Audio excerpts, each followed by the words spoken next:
You've coached at a lot of schools and coached a lot of different teams, but have you ever experienced a season like this before where your team was so close? I mean, you can count 9 or 10 games where you guys had a lead in the second half, and obviously things could be different.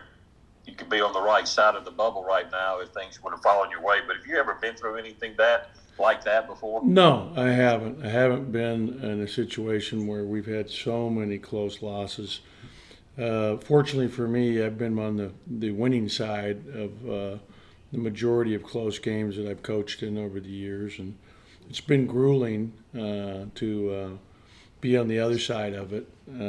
But our guys continue to fight. They continue to compete.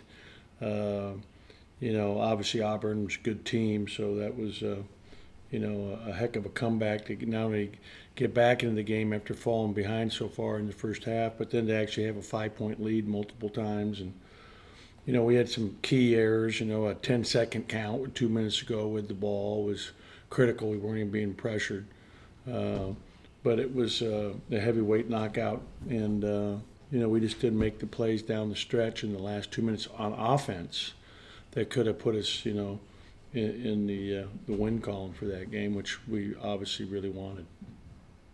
You've touched on the character of these guys a lot, and that kind of brings me to my next question. You just touched on it. It'd be easy for this group to lay down and quit after so many close losses, but obviously we saw Wednesday night they still have a lot of fight in them. What drives this group to come back for more every night? I just think that they're great kids, have high character, and they really love playing and competing. And we have a good group of guys. I think it's really difficult to ever quit or give up. If it's easy for someone, well, that's not someone you want to be around. I mean, you never quit, you never give up, you never stop battling, no matter what. You never know what's going to happen, and that's true in basketball and it's true in life. Last question for me. Any update on Rocket as far as maybe returning next week for the tournament? As of right now, I think that's doubtful. Let's go to Joel Coleman for a couple. Hey, man, obviously Tolu's been playing really well the last 3 games, got 20-plus in the last 3 games, and I think, had a double-double last game. When you watch what he's done the last 3 games, does it really feel like this is the Tolu that you kind of had hoped you'd had all season long? And just what's it say about him to keep on grinding through the difficulty he's had this year to finish as strong as he's finishing? Yeah, now there's a guy who's had to persevere through a lot. 4 different stoppages between the broken foot, the broken toe, COVID, the dislocated patella. I mean, he's had so much to deal with, and yet he continues to stay, positive and keep grinding. And so I'm really proud of him, and I'm happy for him that he's playing well now and playing, as he's capable, and he still has a much higher ceiling because he's missed so much time. What I was telling everybody before going into the season, we have an all-league player in him. Thought we had 2 of them going in, and him and Iverson, and that's why it hurt so much when he went through all the different situations that he's gone through. But I'm glad to see that he's playing well, and we want him to continue to do that going into Tampa next week. We'll go to Theo. Theo, go ahead. You guys had this last regular season game with Texas A&M. Just what are you looking for out of your team before they go into Tampa next week? We want to win. I mean, we want to get to 9-9 and finish the season at 500 in conference games. This is an incredibly difficult conference. We had a tough week a week ago where we had 4 games in 8 days because of the COVID makeup games with Missouri. We've had a lot of adversity, and yet we have a chance to finish at 9-9 and go into the 8-9 game.